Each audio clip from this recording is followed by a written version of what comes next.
moi j'essaie de comprendre ce qui se passe au Maghreb et dans le monde arabe en ce moment. C'est assez compliqué parce que ça bouge tous les jours.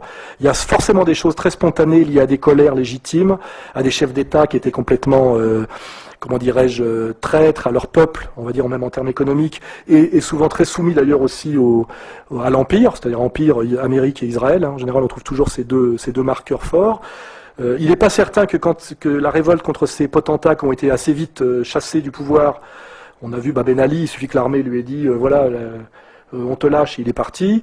Moubarak, ça a été plus long à se décider, mais on n'a pas pu le maintenir non plus.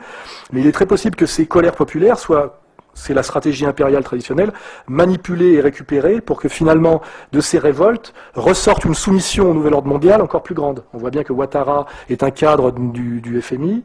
On voit bien qu'en Tunisie, ils ont essayé de coller au peuple égyptien des types qui étaient formés en Angleterre et qui étaient des purs agents impériaux, ce qui fait que finalement on remplaçait une mafia locale qui était la mafia Ben Ali par finalement des techno-gestionnaires de la multinationale impériale. Hein, c'est comme un peu, vous avez finalement un espèce de bar un peu chiant avec des loupards dans un coin. Alors effectivement, vous dites, ça, je suis content qu'on les ait virés, puis la semaine d'après, vous avez Starbucks. Vous dites, finalement, le bar de loupards était peut-être plus sympa que cette saloperie de chaîne américaine.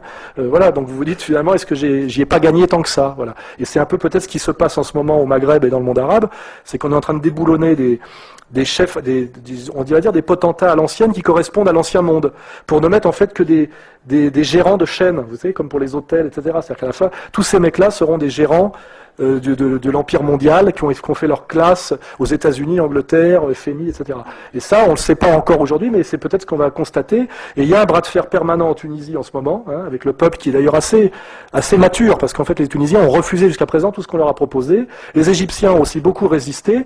Ils se sont pas contentés de virer comme nous on a viré Louis XVI, vous voyez, ils ne se sont pas contentés de ça, ils n'ont pas eu derrière la loi Le Chapelier, et finalement la bourgeoisie, voilà, pour l'instant ils n'ont pas perdu ce combat, hein, ce combat post-révolutionnaire, on va dire, c'est qu'ils refusent beaucoup de ce qu'on leur propose. Alors on leur propose un agent américain, ils l'identifient, un agent anglais, pour l'instant ils essayent quand même d'accéder à une représentation politique qui correspond aux intérêts de leur pays.